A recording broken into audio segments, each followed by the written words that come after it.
का अशरफ की जानिब से एशिया कप के लिए हाइब्रिड मॉडल जो है उसको मुस्तरद कर दिया गया है और हाइब्रिड मॉडल को मुस्तरद कराने पर जो है वो ACC का सख्त रद्द अमल भी सामने आया है। और 2 रोज़ कबल उन्होंने एक प्रेस कॉन्फ्रेंस की जिसमें उनका ये कहना था कि हाइब्रिड मॉडल को मैंने पहले ही मुस्तरद कर दिया था और एशियन क्रिकेट काउंसिल ने पाकिस्तान को एशिया कप की मेज़बानी दी। पाकिस्तान को मुकम्मल एशिया कप की मेज़बानी करनी चाहिए और जो अहम मैचेस हैं वो बाहर होंगे। तो ये चीज़ बिल्कुल उनको पसंद नहीं आई। उनका ये कहना था कि ये मैचेस भी पाकिस्तान में ही होने चाहिए और पाकिस्तान के साथ हाइब्रिड मॉडल जो है वो बिल्कुल नाइंसाफी है। इस पर हम बात करेंगे। हमारे साथ इस वक्त मौजूद है इरफान ज़हीर साहब। Thank you so much for joining us. पहले नाइंसाफी पे ही बात कर लेते हैं। वो जो उन्होंने कहा कि ये नाइंसाफी है, तो ये पीसीबी के साथ क्या नाइंसाफी है? जरा सबसे पहले तो मेरा ख्याल है जाना और आना ये नाइंसाफी है।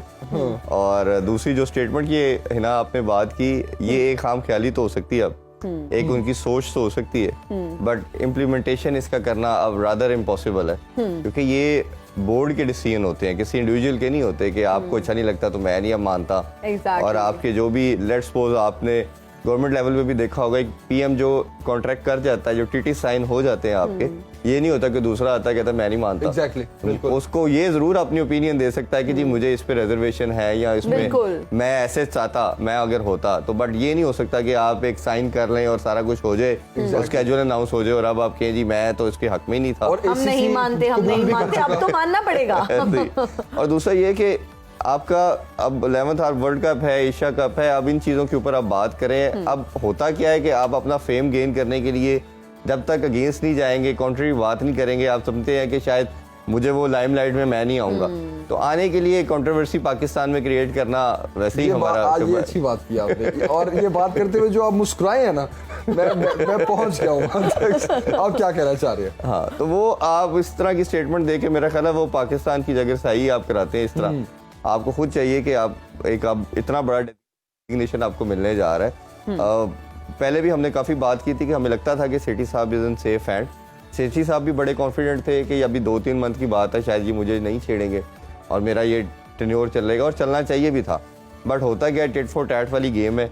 उन्होंने भी जब रमीज़ राजा साहब गए थे तो रात के 2 बजे ट्वीट करके कहा कि इनकी जो रजीम है ख़त्म हो चुकी है, अब मेरा टाइम शुरू हो चुका है, और ख़ुद उनको भी अपने लिए ट्वीट करना पड़ा रात के 12 बजे। तो ये आपको पता चलता है कि आपको life is Karma. Karma, yes. आपको खुद वो चीज़ें करते हुए सोचना चाहिए कल के आपके साथ भी हो सकती है, और उसी तरह ही हुआ। और मुझे ये लगता है इरफान सही साहब, that's my take, I don't know आप इस चीज से एग्री करते हैं या नहीं, मुझे लगता है नजम सेठी साहब ने बहुत ग्रेसफुली जो भी सिचुएशन को हैंडल किया। जो उनकी ट्वीट आई उस पर बिल्कुल वो उनका यही कहना था। देखिए मुझे ना उसमें वो डिप्लोमेटिक पॉइंट ऑफ व्यू से तो हम उनको मानते हैं कि वो बड़े जबरदस्त चीजें घुमाते हैं। उनको आखिरी मैं आपको बड़ी छोटी से बता रहा हूँ कि एक दिन पहले तक भी वो कॉन्फिडेंट थे कि मैं किसी तरह पीपल पार्टी को कन्विंस कर लूंगा, ये चीजें हो जाएंगी। बट वो भी बड़े परसिस्टेंट थे, खासतौर जरदारी साहब के हमारा बंदा होगा। अब वो खैर पॉलिटिकल गेम है, वो अब इसी तरह चाह रहे थे कि उनका भी था कि शायद ये नहीं मानेंगे, हम इस चीज के एक इशू बना के और इलेक्शन में एक इशू के साथ जाएंगे जी। और अब नून लीग शायद ये अफोर्ड नहीं कर सकती थी, उन्होंने उनकी बात को एग्री कर लिया। और सेठी साहब ने जिस तरह कहा कि मैं बोन ऑफ कंटेंशन नहीं बनना चाहता जरदारी साहब और शहबाज शरीफ के दरमियान, तो पोलिटिकली तो वो और सिनेरियो में देख रहे हैं।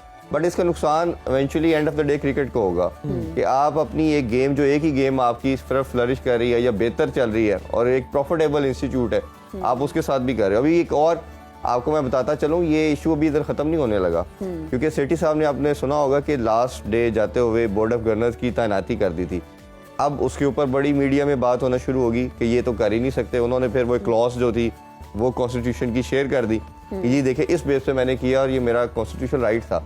अब उस पे इन्होंने कल जो है वो तमाम बोर्ड ऑफ गवर्नर्स के नाम तब्दील कर दिए, वो डिसॉल्व कर दिए कमेटी जो बनाए गए थे, अब अपने नेम इन्होंने उसमें डाले हैं। अब चीफ जो कमिश्नर है, हमारे जो इलेक्शन कमिश्नर है पीसीबी के, अभी फिलहाल वो जो है एड हॉक बेसिस के ऊपर एज ए चेयरमैन काम कर रहे हैं और 27 को इलेक्शन होगा। अब जब इलेक्शन होगा तो जिन बोर्ड ऑफ गवर्नर्स को उन्होंने इलेक्ट किया था और दूसरे जो अब आए हैं, I am damn pretty sure कि ये अब कोर्ट में लेके जाएंगे मैटर को, और इस पे अब ये लेजिस्लेशन होने की जरूरत है। इंटरप्रिटेशन के लिए आप कोर्ट में जाएंगे, क्या वो कर सकते थे या नहीं कर सकते थे? अगर कर सकते थे तो ये इनको पहले थोड़े कोर्ट जा रहे हैं अभी क्रिकेट सियासत में भी। आपको याद होगा जब ज़का अशरफ साहब थे 2013 में और नजम सेठी साहब आए चेयरमैन, तो ये 6 मंथ एक मंथ वो चेयरमैन रहते थे, एक मंथ वो रहते थे, कोर्ट एक दफा उनके फेवर में देती थी फैसला, फिर वो उनके फैसला आ जाता था। चलती रही। तो अभी ये बोर्ड ऑफ गवर्नर का जो मैटर है ये गले की हड्डी बन चुका है, ये आपका चलेगा कोर्ट्स में। इरफान साहब, ये हर बेहतरीन चलती हुई चीज का सिस्टम क्यों लपेट दिया जाता है पाकिस्तान में? हाँ, ये हमारा फेवरेट काम है पाकिस्तान में क्या, ये हमारी सोसाइटी में भी ऐसे ही है।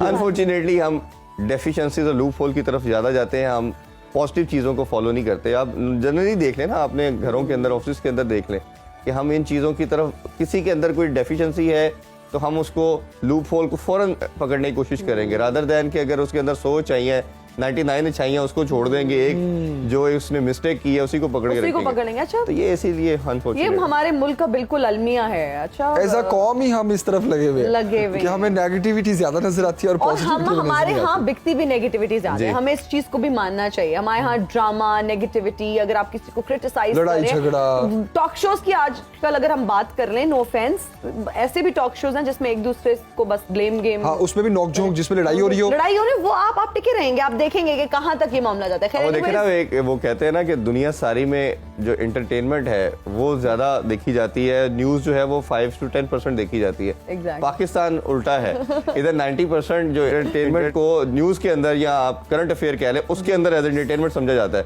और बाकी जो कंटेंट है वो 10% देखा जाता है। सर उसकी भी रीजन हमारे न्यूज में हमारी जो पॉलिटिक्स है वो बड़ी एंटरटेनिंग है। वही कह रहा हूं ना, इसमें आ गया। देखिए ना, रोज ही कुछ सनसनीखेज हो रहा होता है हमारे मुल्क में।